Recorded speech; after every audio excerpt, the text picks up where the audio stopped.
Valley, hooey Hollywood, where any office boy or young mechanic. Welcome in, everybody, to another episode of That Movie Show. Mike Wendt and Eddie McCabe taking you through another talk of movies. At Mike Wendt, at the Eddie McCabe, hashtag That Movie Show. It's been a while, Eddie. I'm trying to get my rhythm back here. Oh, yeah. I mean, it's been a couple weeks. It's been so long that you've been like, you grew hair, wandered through the Pacific Northwest. Yes. Like, it's been a couple weeks.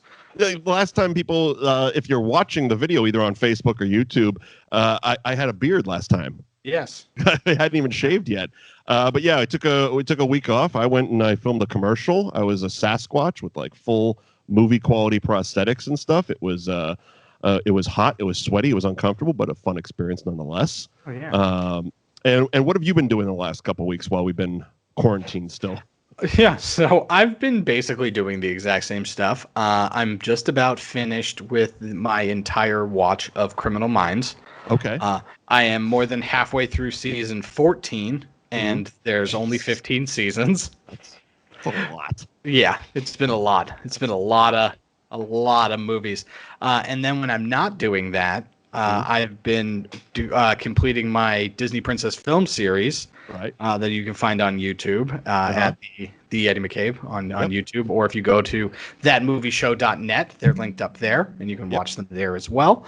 And so I think the last time I had done it, it was just Snow White and Cinderella, and then we had just released Sleeping Beauty, or I was about to release Sleeping Beauty, and then today that we're recording this, so we're already up. That Friday, Little Mermaid was released. So you're doing them chronologically, right? I am doing them chronologically. So there wasn't a Disney princess between Sleeping Beauty and Little Mermaid? No. So holy shit. Yeah, it's. I'm going by the official list. Okay. So how many are there total? I want to say that there are 11 official. Okay. I'm doing 13. If that math is correct, because for some reason, and nobody's been able to tell me why, but Anna and Elsa of Frozen are not included in the official count. So it is Snow White, Cinderella, Sleeping Beauty, The Little Mermaid or Ariel, Belle, Princess Jasmine, Pocahontas, Mulan, Tiana, Rapunzel. Wow. Rapunzel, and I'm blanking on. Merida from Brave. Yeah, so that's them, and then Anna and Elsa, and then also Moana. So I'm doing 14. Okay. I'm doing 14. I was not a fan of Tangled. I don't know. I think it was the animation style at the time. See, I liked Tangled the best. Out of all these movies? So, well, out of the newer ones, right? Oh, okay. That, like this, like 3D animation. That is until Moana. Moana probably ousts it. It seemed like when I watched Tangled, I remember especially the guy's face in it. Yeah. There's a lot of very sharp edges. Yes. Yes. Very they much definitely, so. Over the years, getting to Moana, they definitely softened the edges. Yeah. I think the thing with that is that I love the music the most. Okay. Out of all of them, until again Moana. I think Moana definitely is my favorite of the newer ones, including like Frozen, Frozen 2, Rapunzel, and Moana. So are you doing Frozen 2 as well? No, I think I'm just going to do one. Everybody's getting one movie. Gotcha. Just because, like, I'm not only have one. Well, no, all of them have like 3 direct-to-VHS. Those don't count. Right, exactly. They all have like 3 direct VHS sequels, and it's just like, look, here's the deal. Is there a lot of character development in Cinderella 3 back in time? Yes, there is. But I'm not doing it because I don't want to sit through Cinderella 2, 2.5, and 3. Beauty and the Beast 2, Electric Boogaloo. Yeah. To Cinderella, it's not one of these, but it's just like there's a Lion King 2, and then a Lion King 1.5, and it's just like, so this is what takes place between the two. It's just like, no, thank you. It's great as a cash grab, but I don't need to watch Aladdin 2, The Return of Jafar. But you do. And not only do you get the Beauty and the Beast, I think there's not only a sequel, but there's also like a Christmas sequel. I remember these from my video store days because I ran a Hollywood Video back in the mid to late 90s, and there was a lot. That was the time where there was like a lot of straight to VHS at the time. Sequels like the Beauty and the Beast Christmas, Return of Jafar came out. I think it was around the time Toy Story 2 might have been coming out, but that was also in theaters. Return of Jafar is one of the reasons why the Robin Williams estate and the Disney Corporation are they butt heads. And his contract was very interesting as far as dealing with Disney. Yeah, it's like basically his contract was basically along the lines of, I'll do this movie, but you can't use my voice in anything else. Even to the point that I think that they got in trouble when they tried to include outtakes on one of the DVDs of Aladdin. Yes.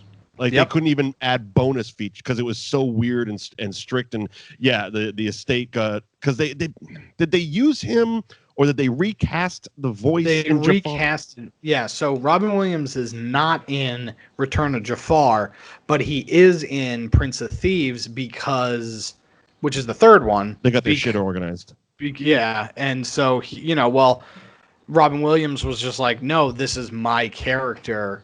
Right. And I'm going to do it. And so that was a big selling point of the Aladdin Prince of Thieves was, hey, we have Robin Williams back. He's back. Yeah. And I think it even that shit carried over even to the parks and stuff because they really didn't do much with the genie until they hammered that out for obvious reasons. Because the whole point of the genie is, he's a wisecracker. Right. And it was a huge deal that in the current, and I put that in air quotes because it's not currently right, but the current evening fireworks show at the Magic Kingdom, it has the genie in it, and it has some dialogue from that, and I remember that being from Bill from a couple of park hoppers, making a big point of that, being hey, this is a huge deal that he's in this. Right. And which one came out today? The one that came out today was The Little Mermaid, which was part of the Disney Renaissance. It kicks off the Disney Renaissance because prior to that they had a bunch of flops, the Black Cauldron was in there, and so their animated studio was not doing too hot, and they weren't doing, and so this was the time just about where I think that Comcast was thinking about purchasing the Disney Corporation. This was around, for lack of a better term, the Eisner era, right? Right. So this movie came out in 1989.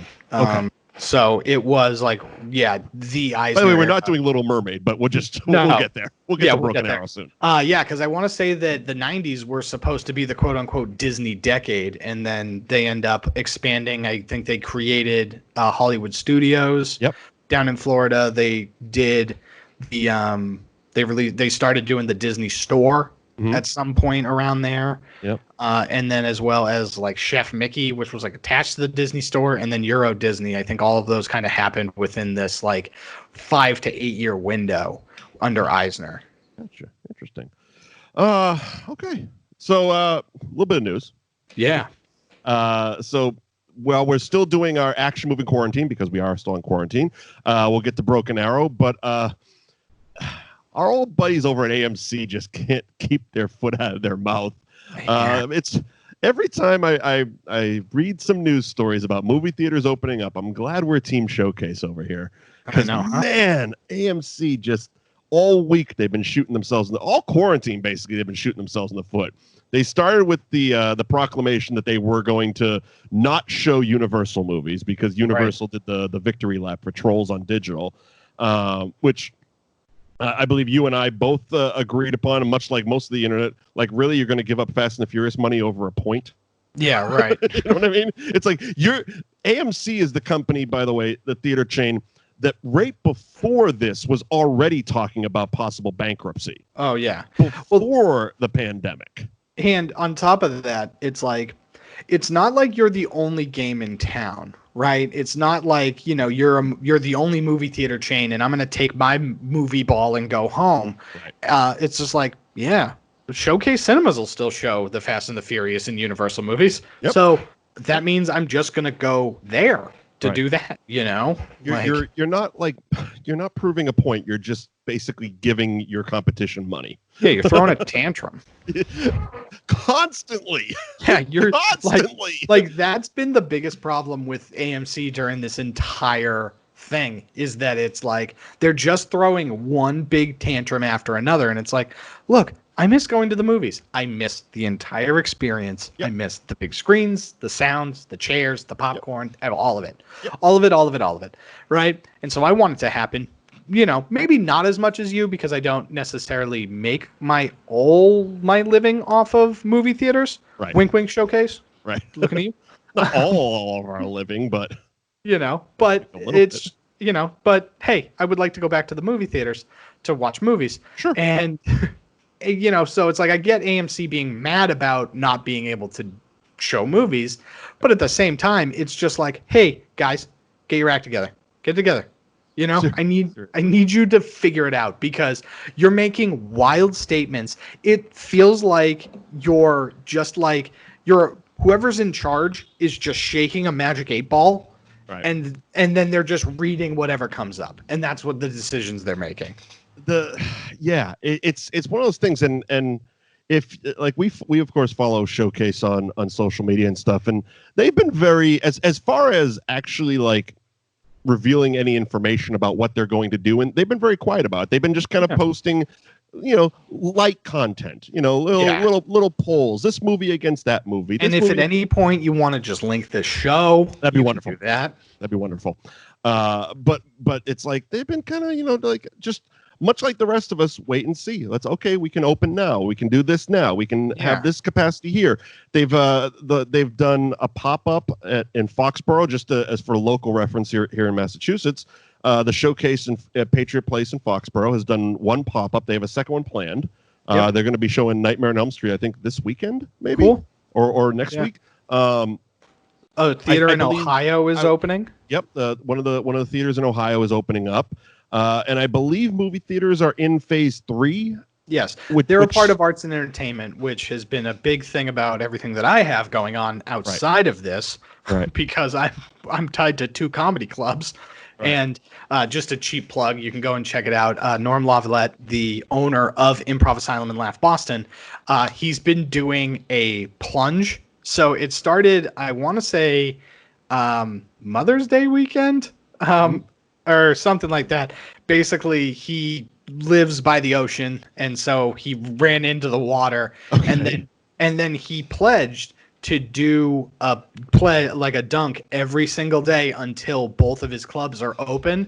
And so he's been raising money. You can donate money. $50, I think, is you can get like a theme of some kind. Okay. So like if you donate $50, and it's to, you know, basically actors and entertainment professionals that have been out of work through this whole thing. Sure. And so you could do that. And he's, you know, he'll put on a weird costume for you.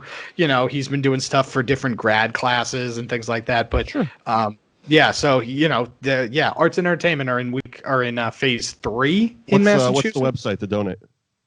It's through his Facebook. Okay. So just search Norm Lavalette and it's on Facebook. I'm not going to spell it because it's like French, and there's an I, a V, an L. There's a lot. Maybe you'll send a tweet out. Yeah, I'll send a tweet out. I'll send a tweet out and link that. At the Eddie McCabe for that tweet. But yeah, so with movie theaters being in phase 3, it's been very much just kind of a wait and see type of thing. It's like they knew from the start they were in phase 3. So I feel that Showcase has been like, we're making our plans. You know, we have a loose idea, because there, you know, above all else in these phases, there hasn't been a lot of pre-guidelines. It's like they haven't given you a lot of information up front. It's usually like, all right, you know, you have a rough idea because you see what other industries that are similar, like the restaurant industry, is doing and stuff like that. It's like, okay, we're going to have to sanitize. They're probably going to tell us 50%, because it's basically going to, in my opinion, it seems like it's going to just kind of run backwards to where we were when this started. Because when the quarantine started, we were, you know, it went from, all right, you know, 50%, 25%, 10 people closed. Right. So we're kind of going backwards now, you know, in certain stages. So I think they have a pretty good idea. And these are also industries that know how to clean themselves up and know how to be sanitary and stuff like that. But yeah, AMC, it's like, of all the theater chains, they are just really shit in the bed when it comes to the PR stuff. Absolutely. So this week alone, they basically came out and said, and it is kind of, I usually say it's not what you say, it's how you say. But in their case, it's both. It is both. It's what they're saying and how they're saying it. So they came out and said that they weren't going to require people to wear masks in the theater. Okay. That's going to piss people off in general. Right. Because that's what people do nowadays. They just get upset. But it was their reasoning that made me go, oh, come on, man. That's like, you didn't need to punctuate it with, because they go, we're not requiring people to wear masks because we want to avoid political controversy. Oh, I know. You just created political controversy by saying we want to avoid it. Yeah, right. So, of course, the internet gets upset. Boycott AMC. AMC is canceled. Start trending on Twitter, blah, blah, blah. And I think within maybe 24, 48 hours, they came out and said, okay, now you are required to wear masks. Well, now the other side of the fence is upset with you. Yeah. This is one of those situations where it's just like the masks in movie theaters are much like restaurants with masks. It's like, it's a very simple thing. And people would, much like restaurants, there's going to be people who's going to be upset about it because they're just going to be upset. Yeah. But the general population, I believe, will see it as a mild inconvenience, but go along with it just because we're trying to get to the next step. Yeah. And basically what the restaurants have, at least now with outdoor dining, is you wear a mask to your table, you sit down, you take your mask off, you enjoy your meal. Right. If the movie theaters, if AMC said, you wear your mask into the theater, you get to your seat in the theater, you take your mask off, enjoy your popcorn and your movie, and right. You're in your own personal space.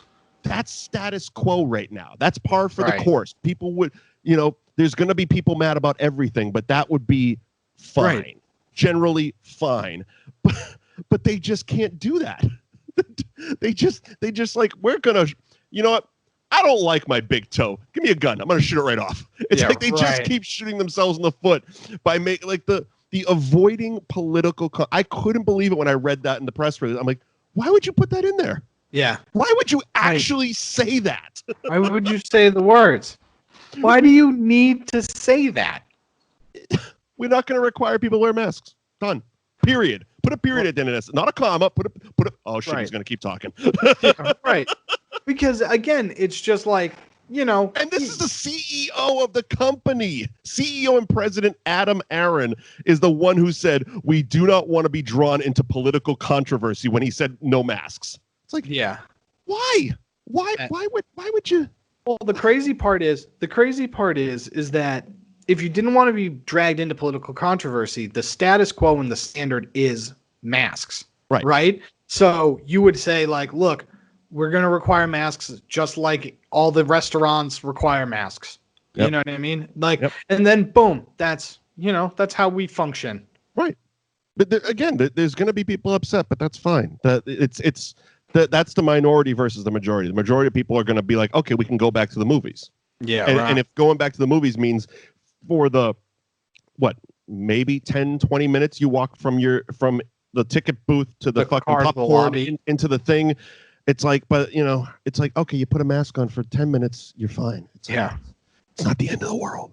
Well, I mean, it is. It's 2020. The world's just fucking ending. But but putting a mask on is not going to make a difference one way or another. Whether we all burn. This is the worst. This is the worst apocalypse out of all of them. It's such a bullshit apocalypse. I was expecting like hellfire and stuff. It's like, this is boring to me. Yeah, like the fact that you and I can still do this podcast in the middle of the apocalypse is fucking boring. It's like, dude, like I should be like Mad Maxing this shit, Right, I should be armoring up my car and preparing my weapons cache for this fucking apocalypse. Not sitting here talking about Broken Arrow with you. Yeah, right? Like, God. There's no zombies. There's no flying like, there's no flying demons. Like, you know what? I'm really mad at all the religious people that told me that, like, hellfire and brimstone was coming. We haven't even gotten a Mad the Undertaker yet. Like, although I did hear, and we talked about this a little bit off air, I did hear that, Satanists or devil worshippers or something are supposed to be protesting or marching in Boston this week. So maybe, fingers crossed, we could all burn this weekend. Well, I'm not going to offend religious people. Here's the thing. I was like, ooh, I had a good one too. I'm fully equipped to handle this. I am a ordained minister. Right. So if all of a sudden hell comes up, I can make my own holy water. So now, are you ordained minister, or is Liam an ordained minister? I am. You might have to go back. Yeah.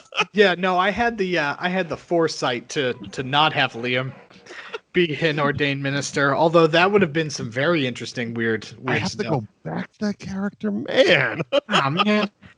Well, you know what? At least he's not involved in Wrestle Me Too anyway. Well, there's that. Oh, God. Shit. Wrestling is gross, and it is a carny business. But they have motorcycle ninjas now. Do they? This isn't a wrestling podcast, but holy shit. Like, that was the goofiest goddamn thing I have seen in a while. And it was that was the call. So it was during... the Viking Raiders. I didn't watch. So basically, Hansen did a turkey leg version of Captain America getting the hammer. Okay. And then all of a sudden, I forget the fucking guy's name. No, but all of a sudden, just this group, like probably a dozen dudes in all black leather on motorcycles, pull up, and I forget which one was doing the commentating because I was drunk watching it, but he goes, "Oh my God, now we have," dramatic pause, "motorcycle ninjas." And I just went, goddamn wrestling. God, you might be a gross business, but that's funny shit right there. Yeah, I guess. Motorcycle ninjas. What is it? Akira Tozawa, is that a name? Yeah. He's the one, yeah. Okay. He had a group of like 12 just, mindless, faceless goons with motorcycle helmets on. It was goofiness. For the sake of goofiness. Yeah, of course. Because we can't have arena shows, so we might as well make it fun. Anyway. Yes, Broken Arrow. Broken Arrow? Okay. Before we get too far off into a tangent, we're about 20 minutes in. All right. Broken Arrow. They are America's first line of defense. Best of friends. Ready, Captain? Snap of the earth. Here we go. Fierce competitors. Very nicely done. Almost as good as me. Ready to protect our nation against any threat. Carrying the nukes. You love having the power of God at your fingertips. Not tonight, buddy. But what if the enemy is one of them? What the hell are you doing?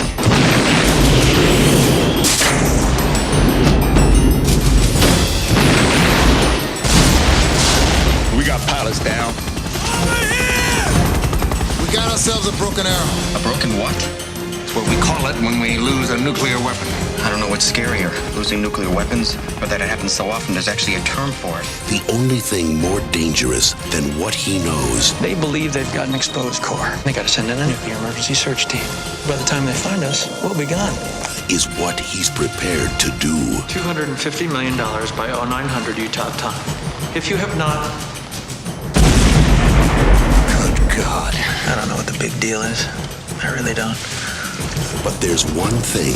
Smile, boys. We're about to retire. He didn't count on. I know his mind works. You gotta let me go after him. Outstanding, Hale. That's the spirit. Would you mind not shooting at the thermonuclear weapons? And what are we doing? If you enter the wrong code 3 times, the nuke goes dead. Unless, of course, I already thought of that ahead of time. You just activated a nuclear warhead, my friend.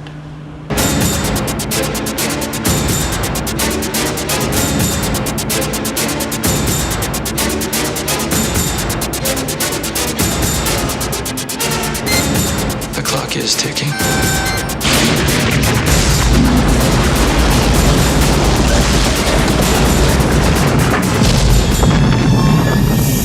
Care for a Coke or something?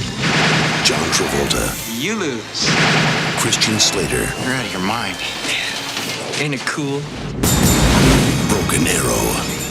A John Woo film. All right. Broken Arrow was released February 9th, 1996. Had a budget of $50 million. It came back with $150.2 million at the box office. It was, written by Graham Yost. It was directed by John Woo. It stars John Travolta, Christian Slater, Samantha Mathis, Delroy Lindo, Frank Wiley, Howie Long. Oh, surprise on that one. Clarence Boddicker himself. I'm blanking on his name. Red from that 70s show. Come on, help me out. Yeah, we just did a thing. We just did RoboCop, but his name isn't on the credits list here. Yeah. What the hell's his name? I'm not going to start this review until I find his name. Yeah, hold on, I'll get it for you. Come on. Everybody is screaming at their podcast right now. Yeah. Like, come on, know this. Red. It's Red. It's Clarence Boddicker. It's Kurtwood Smith. There we go. Kurtwood Smith. Kurtwood Smith. All right, moving on. Anywho. Yeah. All right, so this movie. Yeah. This was like the Travolta Renaissance for a minute. It started with Pulp Fiction, right? And he rolled through that back end of the mid '90s after Pulp Fiction, basically doing variations on like the cool Travolta character, right? With Get Shorty, Face Off, Broken Arrow. He had a couple others in there, but it was basically you felt like Tarantino was consulting on every Travolta script. Yes, he was. He, every single time they brought in Travolta, this is, they were like, "Hey, Quentin, is this right? Can you punch it up a little bit? We can't get this right with him. Yeah, we need you to just do this." Yeah. Primary Colors he did. He was good at that. It's basically the fake Bill Clinton. Oh yeah, but yeah. What was let's take a look at the resurgence. So basically, it went General's Daughter. General's Daughter was okay. White Man's Burden. That was I got personal beef with White Man's Burden only because of the original trailer. Because I had this idea back in '94 about opening a movie, black and white with a burning American flag and Jimi Hendrix Star Spangled Banner from Woodstock playing over it. And I'm sitting in the theater, literally watching Pulp Fiction. That trailer comes on, and that was exactly how it started. And I literally sit in the theater and go, "What the fuck?" Because it was that. And I'm like, how that was so specific. Yeah, right. And that was the original teaser for White Man's Burden, so I don't like that movie for that reason alone. Fair enough. But Get Shorty, Broken Arrow, he did Phenomenon, Michael, yep. She's So Lovely was an indie, Face Off, Mad City, interesting, him and Dustin Hoffman, Primary Colors, Welcome to Hollywood. What's that one? You know that one? That one I don't know. I don't know that one. That looks like he plays John Travolta, so I'm guessing it was a favor. Probably. Thin Red Line, but that was like everybody was in that movie. Yeah. Civil Action. I was actually an extra in Civil Action. Ooh, very fun. Yeah, filmed at the McDonald's on Route 1 in Saugus. Ooh. With Bill Macy. Ooh. Yeah. General's Daughter. It was okay. And then Battlefield Earth, and we can just go fuck right off at that point. Yeah, right. Yeah. Fuck that movie. But Broken Arrow. What's your initial thoughts? I liked it. Mostly because I like John Woo and I like John Woo movies. Yeah. And so this movie starts off like pretty generic in terms of what you would expect like a 90s action movie to be. And then like gets bananas into once the action sequences actually like happen and the movie starts. Right. It's very much John Woo, which is a good thing. The girl in it, she's Daisy from the Super Mario Brothers movie, and that's all I could think about every single time I saw her. Oh, my connection with her was she was the girl in Pump Up the Volume with Christian Slater. That's why I always connect those two. Samantha Mathis, she also had a small role in American Psycho. I mean, she's had a hell of a career. Oh yeah, she's done stuff. She's always been kind of like that girl. Like, oh yeah, Right. her. yes, When she pops up in movies. I think she's successful enough to be Samantha Mathis, but generally she's like, oh yeah, I recognize her from that or this or whatever. But yeah, you're right. She's Daisy in Super Mario. That role bounced around to a lot of people. Sandra Bullock was offered it. classic. Halle Berry was turned down. She wanted it. Okay, Helen Hunt chose Twister instead of that role. that's Yeah, it was probably a good choice for her. yeah. I mean, she was basically the lead in that. Jennifer Aniston was up for it. Oh, that would have been interesting. Yeah. But yeah, kind of actresses in that mold were kind of bantered around. Yeah, Halle Berry was turned down. That's an interesting one. And it's just the reasoning is really bad. She said in an interview that she went out for the role and she was really lobbying to get the role. But one of the producers turned her down for the role of Terry Carmichael and told her there are no black park rangers. Yeah, that aged well. That's 1996 people. Yeah, that's a rough one. But yeah, so we start off and boxing. Yeah. Can we talk about Travolta and being like a badass because he's not? Yeah. So it's very much like John Woo to like set up the moral premise of the movie through like a metaphor. Right. And so that's all this is, right? Is that the idea of these two sparring is supposed to be a metaphor for the whole movie, that they're going to be sparring, the whole thing. And the $20 comes up every 20 minutes. Yeah, the concept of the rope-a-dope comes up so often that somebody just looks at him at Christian Slater at one point and just goes, yeah, I know what the rope-a-dope is.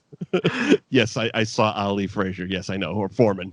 Yeah, I know what the rope-a-dope is. But that's basically it. Travolta coming off as this like super badass boxer. It's like him being a badass pays off a lot in this movie. Like, I think he plays cool and badass in a bunch of different ways, but physically imposing is not one of them. Well, it's one of those things about Travolta, and in the right role, I really do like him. Yeah. Which is why I was overly disappointed with The Fanatic, which was one of his last movies recently, as well as Gotti. When I saw the trailer, I was really looking forward to him playing John Gotti, and it was one of the most disappointing movies I've ever seen. Same with The Fanatic. I heard the premise. I'm like, it's Travolta. I wanted him to have another resurgence because he is going back in history. As a kid, he was one of my favorite actors. Like, I love Grease, like fucking Travolta, Saturday Night Fever. Like, he was awesome. Then he had a comeback with Pulp Fiction. I'm like, great. I love Get Shorty. This movie, Face Off, great. But he's interesting because he definitely at times, and in this movie, the more you watch it, the more you pick up on it. He definitely seems like a guy who's playing a badass. Right. Like, he's not 100% convincing as a badass. He can play cool very well. Right. Sometimes he's a little too cool, especially when he smokes a cigarette with his flicky fingers. That shit started right around this time. Like, because you go back in Saturday Night Fever, he's not doing the weird finger thing with the cigarette. That was a Pulp Fiction, Get Shorty, and now this movie type of thing. Yeah. And it's weird. It's very weird, but it was definitely a choice. Right. But he definitely comes across as one of those guys that's like, I recently watched a movie he was in. I forget the name of it, but he plays like what the fuck is it? It's like I don't want to say an electrician because that's not correct, but like a guy that works on power lines. Okay. And he's one of those actors that you can tell like he takes months to research his characters. Yeah. Okay. And then kind of does a caricature of what he researched. Instead of actually like doing method and actually becoming that character, he does like a hyper cool version of what he thinks that character is. Yes. So this was like, okay, he's a fucking Air Force Ranger, and but he's gonna be super cool with the the constantly smoking, and in the general's office in the opening, putting the cigarette out in his hand and stuff like that. It's like, yeah, this guy. There's a lot of like size in this movie. Like, okay, yeah, this guy to me is very much evil Maverick. Like that's kind of what I thought his motivation was, and that's kind of how I would have played this. Is like, basically we haven't gotten this movie because 2020 is a nightmare that we're constantly living in and living through. But in the movie of Maverick that should be coming out this year, that is not the sequel to Top Gun. I think Christmas. I think they moved it to at the moment. Yes, I believe that's where it is. It just got moved for Christmas, but it should have already been out or coming out within the next week or two. Oh, it should come out last month, I believe. Yeah, and so the whole premise is, at least from what I've gathered from the trailers, is that Maverick is still like in his like same role in the military, and he's never been promoted because he's Maverick. Right. And basically John Travolta's character in this is basically if Maverick was a bad guy. Well, here's the thing. At the very least, Travolta's character here, Deacon, he wants to retire. He's ready. Right. Like, it looks like Maverick's just like, I'm going to keep going. I'm going to be this low-ranking, fucking pilot. It's like Travolta's like, no, I'm good. I'm good. Give me all these millions and millions of dollars. I'm going to buy a chunk of Volvo and just move to an island. Fuck off. Yeah, right. Of course, he turns out to be a complete psychopath. So there's yeah, there's that. There's that too. That kind of throws a wrench in the plans. Yeah. So, okay. So, two co-pilots here. We got Travolta and Slater, Deacon and Hale, and they're flying like this stealth bomber, basically doing training missions, which it sounds like they do on a regular basis by Christian Slater's line of, if we ever go to war with Utah, we'll be all set. Because apparently this is just a weekly thing where they have to do it. The people on the ground have to try to, it's basically like capture a flag type of thing. Right. That's what it appeared, was that this exercise is like, if a foreign nation tried to fly a stealth bomber in here, would our radar teams be able to pick them up? And for some reason, they actually have 2 live nuclear bombs on this particular mission. Yeah, this is one of those things that I chalked up to 90s action movie, because I can't for the life of me figure out why, if we're just trying to capture the plane, why we would need to have 2 nukes on there. Two seems excessive. The only the only logical reason I could come up with is if they wanted the ground team to somehow, if they have a radar that can detect a nuclear weapon, right? Maybe, but that isn't even brought up in dialogue. I'm just completely making that storyline up, 25 years later. Yeah, again, 90s action movie that I feel like we yada-yada'd over, because instead of actually like explaining that logic through dialogue, we had a boxing sequence where we explained the rope-a-dope. You know what I mean? Because look, man, if you're going to do an action movie about 2 Air Force pilots dropping nuclear bombs, you need to have an Ali Bruce Lee fucking conversation in the opening 5 minutes of the movie. Yeah, because we have to like basically set up that we're going to be sparring the entire movie. We get it, metaphor, John Woo. I get it. Yes. And I saw the climax, one's going to be boxing, one's going to be doing kung fu shit. So we had to establish that Christian Slater likes Bruce Lee, John Travolta likes Muhammad Ali, and we move on. Yeah, we just moved on. Stories are meaningless. Yeah. The good thing about this movie is that it just kind of goes like after that like very brief setup, because like Travolta just straight up pulls a gun on Christian Slater in the cockpit. Yeah, and just gonna shoot him. And it's just like, I just saw that and I was like, what was the plan? Were you just gonna cap him and then crash the plane? Yeah. Like, you're still going to crash the plane, I guess? I'm assuming yes. I think crashing the plane was completely part of it, just to cover, because I think what happened after the plane crashed went according to plan. Yeah, because Howie Long is on John Travolta's team. By the way, Howie Long is in this fucking movie. I was so surprised because and is actually pretty good. He is actually pretty good in this entire movie. And apparently, I'm not the only one that thinks it, because he was originally supposed to die, and the producers saw dailies and said, "No, keep him along." But because he's on the ground team, the recovery team. So when the bombs drop. Apparently, we find out through a very quick conversation that these bombs, until they're activated, are basically giant paperweights. They can sit in a pool of burning jet fuel for 5 hours and not explode. Cool. Good to know. We have a time limit on that. So when they drop, Travolta comes out of the canyon because his Ray-Bans weren't affected, looking cool as shit, smoking cigarettes. He looks so cool. Like the smoke behind him, like, that was like John Woo, baby. You know what, though? Where the fuck were the doves, Mr. Woo? Yeah, that's the one question, is I didn't get any doves. There were no doves in the mine. There should have been at least canaries. You know he was pissed off he didn't get to use doves because he doubled down when he went to Face Off. So when he comes out, he says everything is moving according to schedule. The bombs are right down there. Howie Long was part of the recovery team, and he was also there to make sure that everybody on the recovery team dies. Yes. And clearly they because the distress signal. Oh well, I guess that happens in a little bit. But it's also like they clearly. 90s movie. They don't give a shit about murdering a bunch of people in the desert, because there was that couple with the tent and the campfire. Yeah, that they murdered for no reason. They get murdered. There was the fucking the guys in the recovery team truck. Yep. They get killed. Then the chopper takes off to go kill the park ranger. Yeah. I mean, that's a chopper in the middle of the desert, shooting the shit out of the place. 90s movies. But they didn't. Yeah. So shooting Hale in the cockpit was not going to be a big deal. Oh, no, not at all.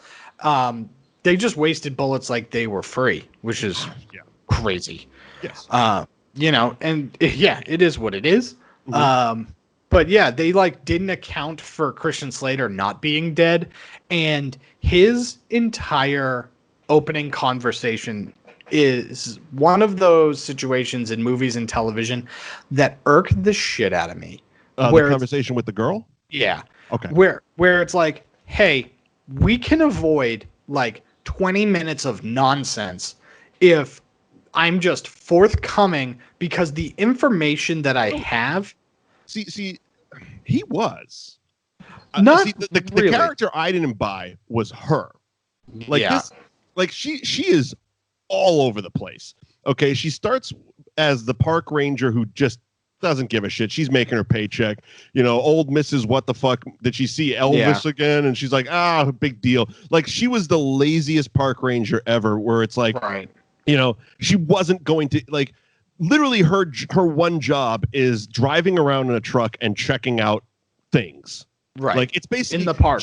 She's the wilderness version of mall security. And as someone who's done mall security, that's what you do. You drive around in a truck and you check shit out. So when she gets a call that some old lady saw some trucks and she's like, I guess I'll go. It's like, okay, fine. Then all of a sudden you see this guy who has a parachute attached to him when you see him. Oh, yeah, I know. He's in full-on Air Force gear, and you decide, well, now's my time to be somebody. You pull a fucking gun. By the way, a large fucking gun for a park ranger, and you stick him up and say you're going to arrest him after he says he's an Air Force Ranger. So he didn't in the beginning, and that's the part that annoyed me. First, she pulls a gun, and he just moves out of the way, and they have a little tussle.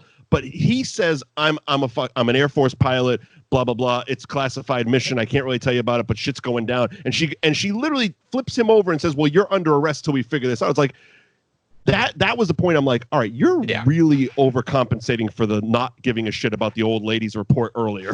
Right. Because she pulled a knife on him then. It's like, what is going on here?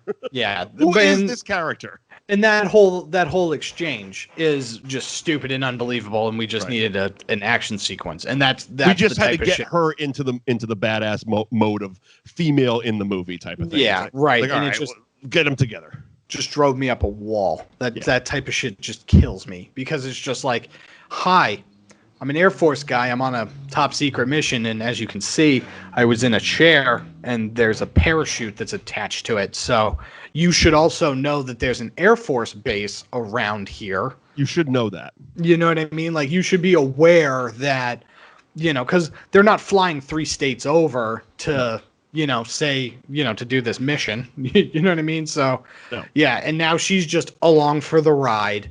And the rich guy that just needs... Oh, he's terrible. Oh, he's terrible from Jump Street. He is the worst. Like, yeah.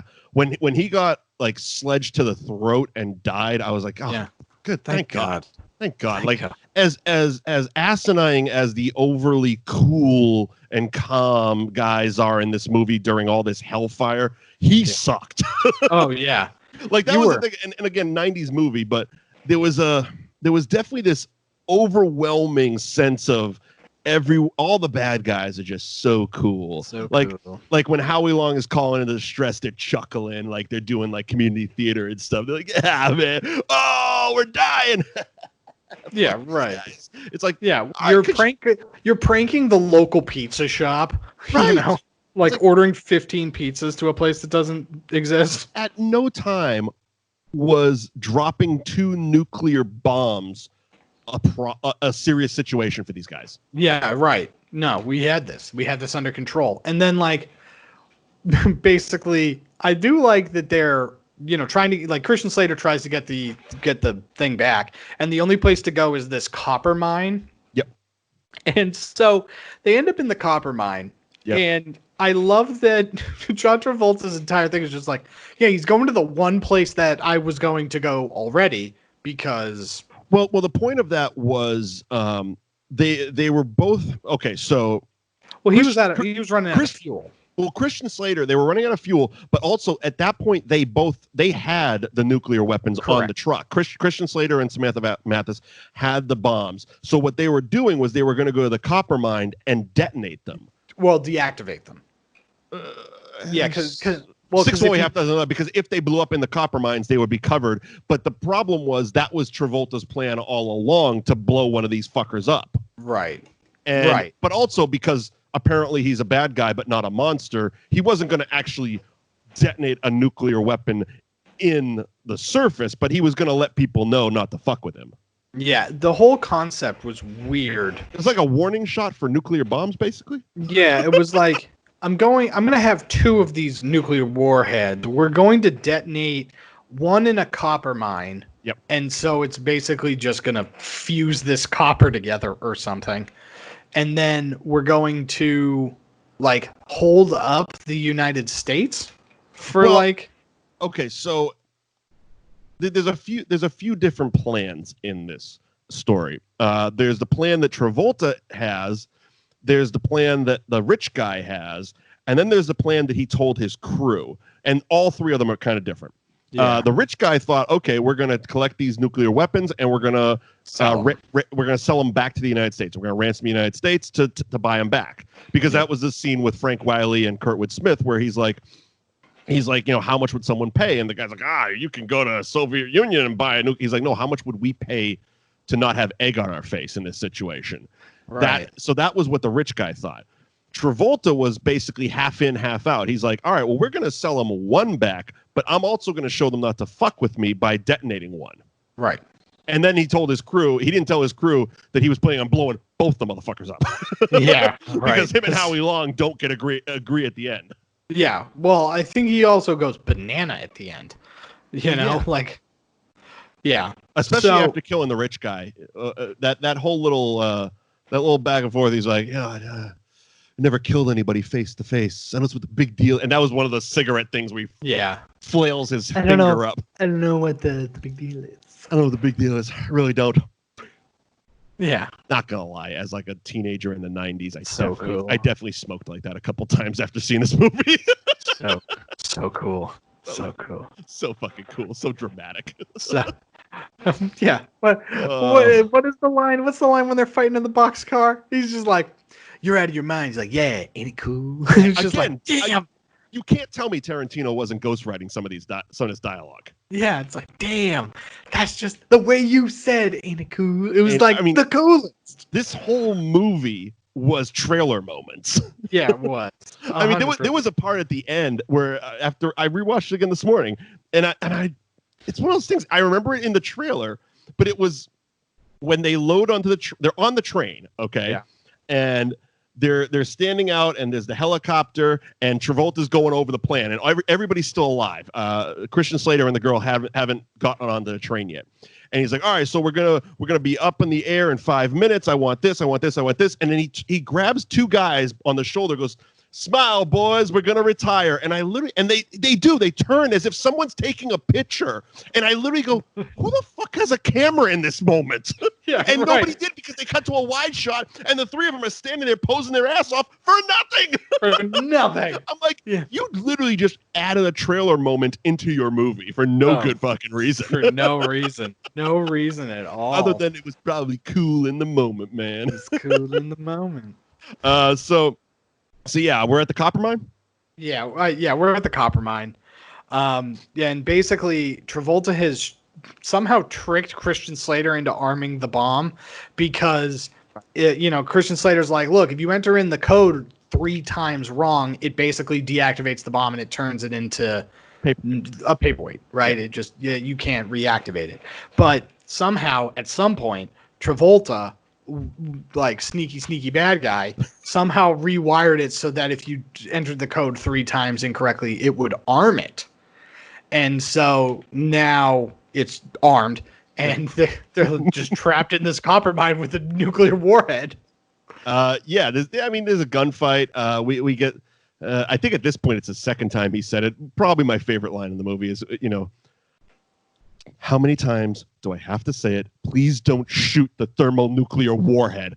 I mean, that's just a good line in a movie like this. Oh, it's such a good line in the movie. Hey, please do not shoot the nuclear warhead. Because yes, like you said, they're throwing bullets away like they're free, and they're throwing them at a nuclear bomb. Yeah, just like, I can't believe I have to tell you multiple times, don't shoot the nuke. Don't shoot the nuke. How do I have to tell you multiple times? You guys are all military trained. What are you doing? Right. What are you doing? It's funny because the conversation that everybody's having with each other on the bad guy end of things really does feel like they're just winging this. Like all but one. The rich guy is the only one that's not military in this situation. Yeah, and he's the only one being like, none of the things you're doing make sense. Like, what are you talking about? What is happening? And Travolta's just like, it's a military operation, and it's always evolving. It's just like, oh, okay. Christian Slater blows up the helicopter, and you can see it in the background, and one of the guys goes, oh, he must have hit a canyon wall, and he's like, maybe. And the guy's like, maybe?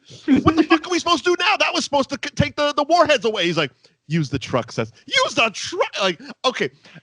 I don't like how, like, this guy was constantly at a 10. Yeah. Like, he could have started at a 6, and I would have been completely cool with the character, because on a base level, he's right. Yeah, this 100%. plan is completely fucked up, but he's doing it like at a 12 the whole fucking time. And it's like, you're grading, but at the issues you're having, it's like you got to escalate your anxiousness, because otherwise it's just uncut gems, and that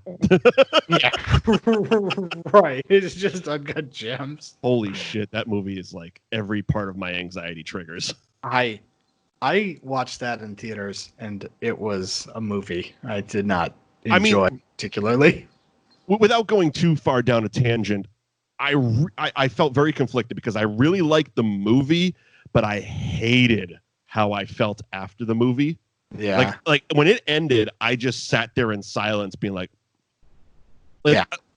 I was like white knuckled that whole movie, and it's not like, it shouldn't be that type of movie. It's, right. It's all, by all intents and purposes, it's just a New York drama. Yeah. Like that's not a, oh my God, a tension movie, but holy shit, was my fucking heart racing at the end of that movie. But anyway, Broken Arrow. Yeah, so basically they escaped the mines by going through an underground river because, again, 90s action movie. Yeah, because it's the Goonies. Yeah, yeah. All of a sudden, this movie turned into the Goonies, and It really did. and they just had to escape through an underground river, and it's just like, And okay, it works. yeah.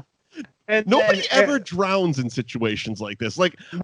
I think I'm a pretty strong swimmer, but I watch this, I'm like, I'd fucking die. Well, the question I have, because they don't it's like, all right, so there's an underground river, and at some point you have to be underwater for a long period of time because you just appeared in the middle of that lake. Yes. And, so it's like, how do you know where you're going? How many times has Samantha Mathis actually done this? Because otherwise she can't say one way or the other if they're going to survive, if they're going to be underwater for 2 minutes or 20 minutes. Yeah, right, because you have no idea how long that tunnel is, and there's And the no tunnel's full air. of water. Yeah, the tunnel's full of water, and then the bomb goes off. The bomb goes off, and she's freaking out about it, and he's like, "No, don't worry. There's butterflies, so we're okay."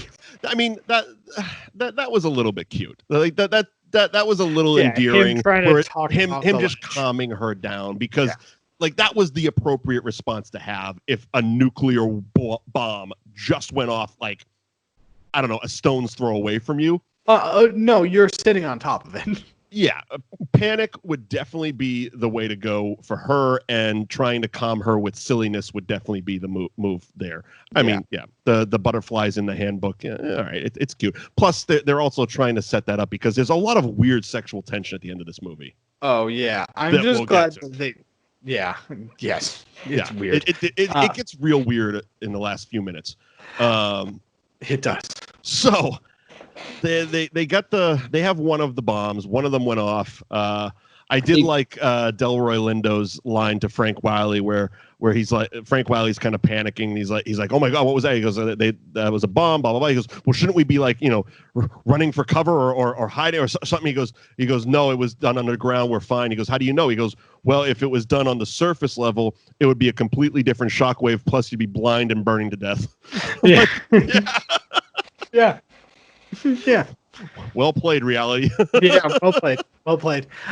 Yeah, we end up getting to the part of the movie that I would like to call the Looney Tune disguise, where the two heroes hop onto a boat where I don't think they necessarily have a plan, but they hop on the boat and like hide under a blanket, and and then all of the bad guys get on the boat and they just take off. And it's just like, how are we just ignoring the fact that there are definitely two people under a blanket? Well, Christian Slater jumped out before the bad guys got on.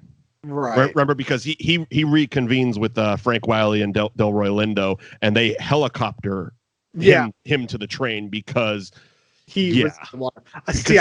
He has to save the day. Yeah, I looked away, and then I looked back, and he was in the water, and the girl was still under the blanket, and I was just like, well, that's stupid. That's a lumpy blanket. Yeah, it's a really lumpy blanket that I'm pretty sure if Howie Long just got, cold and just, like, wow, it's very chilly here on this. I don't know. water. God forbid had to load equipment into that exact spot. Yeah, right. Or thinks that there's a sack of ammunition because again, they're just throwing bullets at people at this point.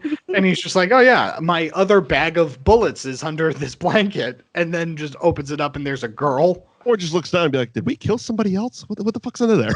Yeah. Why is there a body-shaped person under this blanket? It's weird. This boat's also tiny, so they get to the train. Yeah. And they load the second nuclear warhead onto the train. They have a helicopter there. By the way, that helicopter is not big enough to carry the entire team, so he was definitely planning on killing a bunch of people. Also, they're unloading the boat, and once again, don't check under the lumpy blanket because she's just cool. Yeah. So Hale, because he is our hero in this movie, as opposed to the entire National Guard. Oh yeah. They chop her in. They got fucking Delroy Lindo, Christian Slater, and Frank Wiley. on the chopper for no good goddamn reason. It's like, why isn't there more attack choppers? Why do we only have one? Yeah, it's like, this guy stole a nuclear bomb and set one off already. Right. He set one off and has another one. And I believe you've already like come to the conclusion, because you know what the rope-a-dope is, that he's going to detonate one in Denver. No, they were.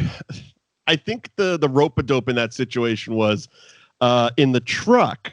They found a tag. Yeah, for a hospital Utah. in Denver. No, Utah. Utah. And because that was the rope-a-dope. He wants you to think he's going that way, but he's actually going that way. And they take a map and they conveniently draw, and it's like, oh, well, it must be this one here. So let's just throw all our chips into that fucking basket. Yeah, I think that. Well, yeah. Here's the thing: you're the United States Army. Send choppers in both directions. Yeah, well, I think a lot of them. Yeah, I think that's ultimately what they're talking about. Is like, well, you have because everybody thinks that they're going to Utah, so we're gonna set everything up in Utah, and so like let us go to Denver because that maybe is where he's going, and One it's just attack like chopper with two guys. You guys should definitely bring more than five people. Where was the fucking cavalry? Yeah, like also, I don't know shit about shit, but I'm guessing Christian Slater would be held back for debriefing. Like, you need to tell us exactly what the fuck just happened here today. Also, you're a pilot. You have no tactical training. Right. So, and we don't care that you're in love with the girl. Yeah, we don't care you're in love with the girl. We're blowing that entire train off the map and not telling anybody about it. Yeah, right. That train is going to have an unfortunate training exercise. Like we're crashing another plane into it. I don't care. Why not? I'm gonna tomahawk missile the shit out of this train. Also, I know it was like 96, but and you know, Bluetooth and Wi-Fi weren't really things. But how is it not possible to like disarm that bomb remotely? Like he has a remote control, so So why don't like home base? Like that seems like something home base should have. Yeah, like they should be able to just like punch in numbers from the thing and be like, okay, pay for it. But I guess movie over also. Right. Have you ever tried to tune in a universal TV remote? Yes. That's why. That's why. Okay. 90s technology. 90s technology. Yeah, it's shoddy. My VCR is still blinking 12 o'clock. yeah, it's shoddy at best. I mean, yeah, who knows? Oh, shit. All right, so Christian Slater gets on the train.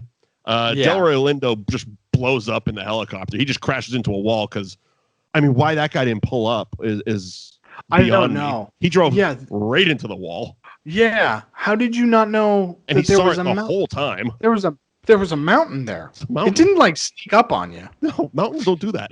Yeah, like they saw that the train was going into the tunnel. They knew how close. And this is a trained Army pilot in the helicopter because Delroy Lindo was on the gun.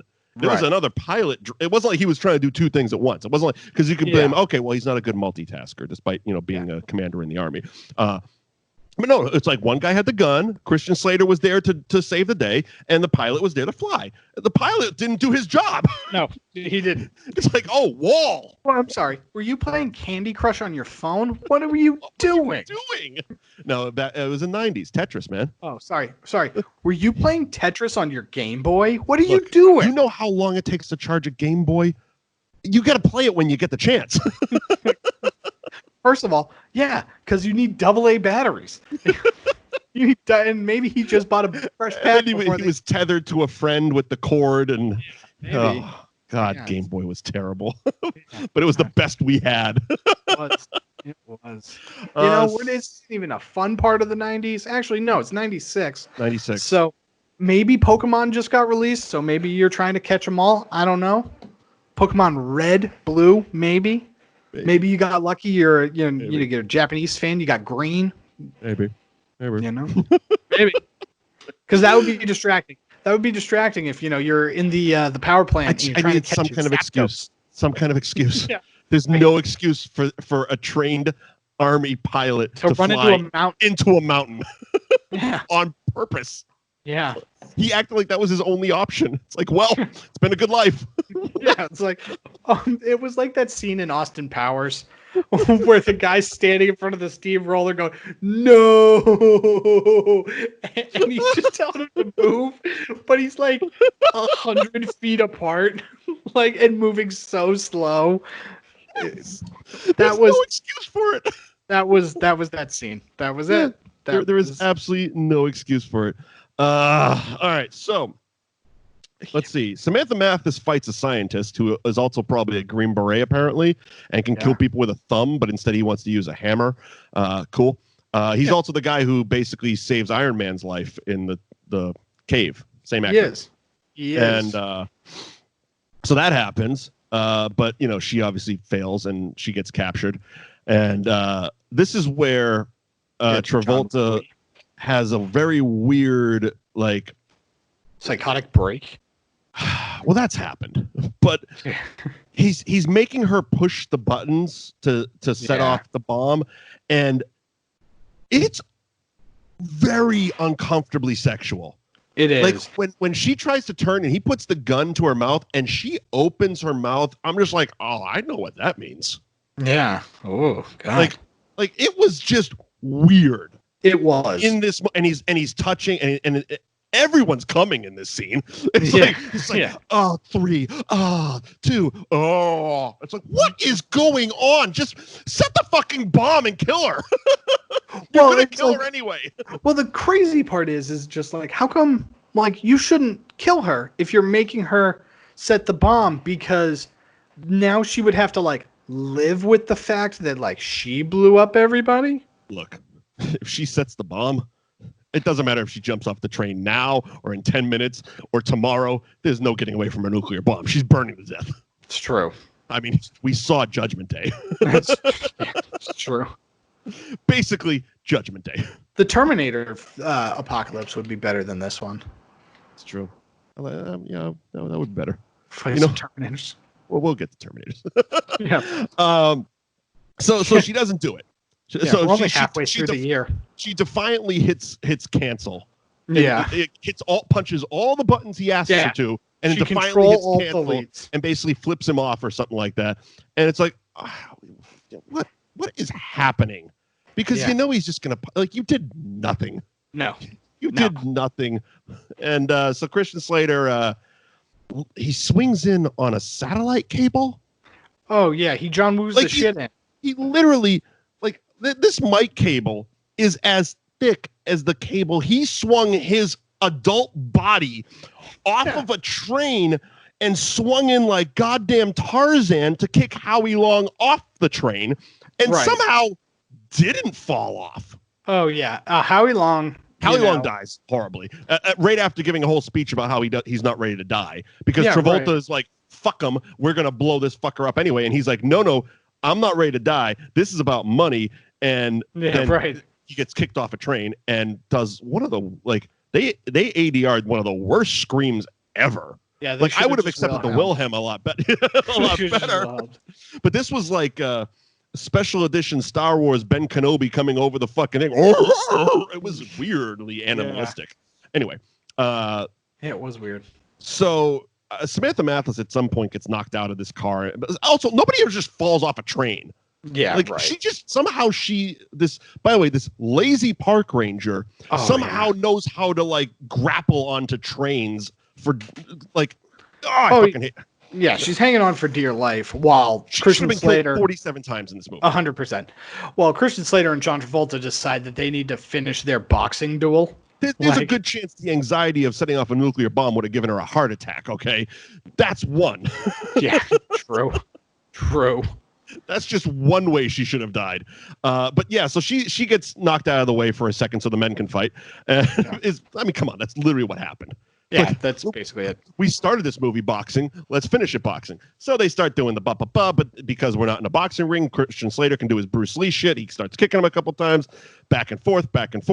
Of course, he gets the better of him and starts knocking him back and forth. We get the whole explanation of what a concussion is during this fight because, of course, they have to talk the whole time. Yeah, I don't know how many fights you've been in, but there's not much chatter going on. Yeah, we need to definitely have chit chats about concussions and. Oh my god, it's very forward thinking. So I mean, everybody dies. The helicopter gets exploded. The other guy gets shot. Howie Long gets kicked off. I forget how the scientist died, but I'm guessing he was part of the explosion. Hammer. Oh, that's right. But I don't know. I mean, in this movie, that seems like it would just knock him out or give him a very severe concussion. So that's why he probably fell asleep during the concussion. That's how he died. There you go. Supposed to do that. No. Yeah. Basically, Slater ends up beating Travolta enough to get the detonator to lock the nuke so that it doesn't blow up. And then because we had that explanation too, because Travolta runs out of bullets, and Christian Slater still has a shotgun. And we get the explanation of, I still got my finger on the remote trigger. And he does the whole bad guy Bond villain explanation where if I push this button here, the bomb goes off. If I push this button here, it cancels it. Why he had to tell him that other than to let the hero know how to deactivate the bomb. Right. Because we did know that. We needed to know that detail. Yes. So Christian Slater, yes, as he's jumping off the train, does a wah! TV remote.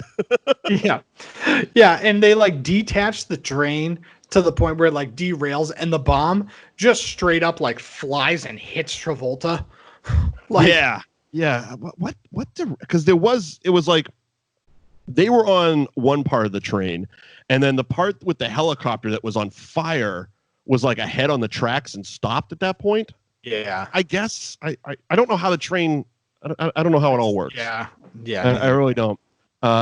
Physics, I guess. But yeah, he jumps off, deactivate it. The bomb flies and just takes Travolta with him. I mean, it was kind of a cool scene where he got hit with the bomb and folds up and flies into the helicopter. More blowing up. Yeah. Boy, seeing this movie and all the explosions and all the action sequences and it's all out on a location. $50 million is not a bad price tag for that. No, not at all. In today's day and age, this is a $300 million movie. Oh, 100%. And half of it's done digitally now. Yes, it's true. The other mildly sexual thing was when they're on top of the train and the guy's holding him at gunpoint. It's Samantha Mathis and Christian Slater. And he drops down, grabs the gun from her waistband, shoots between her legs a couple times, literally 5 or 6 times, and then gets up and they're just he says something like, "Oh, that was a first for me too," and she's like, "Oh, wow!" It's again, everyone's just coming all over the place. Oh yeah. Well, and then the entire payoff of the movie is them in the middle of all the wreckage. Nuclear warhead hasn't even been recovered yet, yes. and they're like, "Hi, I'm so and so, and I'm so and so." Literally in the middle of hell. Yes. They start making out. Oh yeah. 90s action movie. 90s action movie roll credits. Because that's as you do. Oh shit, as you do, man. As you do. If you save the day and and it involves a nuclear warhead, you definitely get to kiss the girl before that nuclear warhead is found. 100%. Because you don't want to burn up without getting that kiss. Okay. Oh shit. Broken Arrow. That Broken Arrow? That's Broken Arrow. Broken Arrow, man. All right. Ultimately, good movie though. Yeah. Ultimately. I mean, it's an hour 48. It's a fun watch. It's an action movie. It's why we're doing action movie quarantine. It's a fun watch. Let's put it this way: it's better than fucking Sucker Punch. It is better than Sucker Punch. At least this one has a story that you can follow, as ludicrous as it is. Yes, 100%. And speaking of ludicrous, we're just going to keep rolling right on. Next week is Armageddon. Armageddon. Great soundtrack. I'm going to throw it out there. Possibly the worst movie involved in the Criterion Collection? Probably. Probably. Armageddon. Michael Bay's Armageddon is part of the Criterion Collection, and I own it. And I don't want to miss a thing. Yep, we're going to be covering Armageddon next week as action movie quarantine rolls on here on That Movie Show Thank you for joining us. Mike Wendt, Eddie McCabe. You can follow us on social media at Mike Wendt, at the Eddie McCabe, hashtag That Movie Show. The website, thatmovieshow.net for the archives. You can also click on Eddie's tab there, and you can find his Disney Princess series, which is going on right now. And you're going to be expanding with Evenings with Eddie, correct? Yes, correct. That's going to be... I got nervous. I saw your I need a co-host post, and I'm like, what the fuck, man? Yeah, no, very different show. So literally that's 2 hours before we're about to record. I'm like, what the fuck? Yeah, right. That is if you're familiar with my work with the New Age Insiders, I had a show on there that was a late night talk show style format that was called Late Night Liam, and so basically just kind of rebooting that, but because that character name is retired, then I'm no longer using it. So it's tough to find words with E in them, isn't it? It is. It is. Evenings with Eddie works, though. So yeah, check those out. Subscribe to Eddie's YouTube page for the Disney Princess series, and coming soon, Evenings with Eddie. And by all means, you can recommend movies for us to review. We're doing action movies at the moment, so I'm sure you guys have some thoughts and concerns and want us to review some stuff. So hit us up on any form of social media. The Facebook is facebook.com/thatmovieshowtv, where you can find the video version of this podcast. And of course, subscribe on any and all podcasting apps and tell your friends. Eddie, did I miss anything? No, that's it. See you next week for Armageddon. Bye, everybody. That's Hooey Valley, Hooey Hollywood.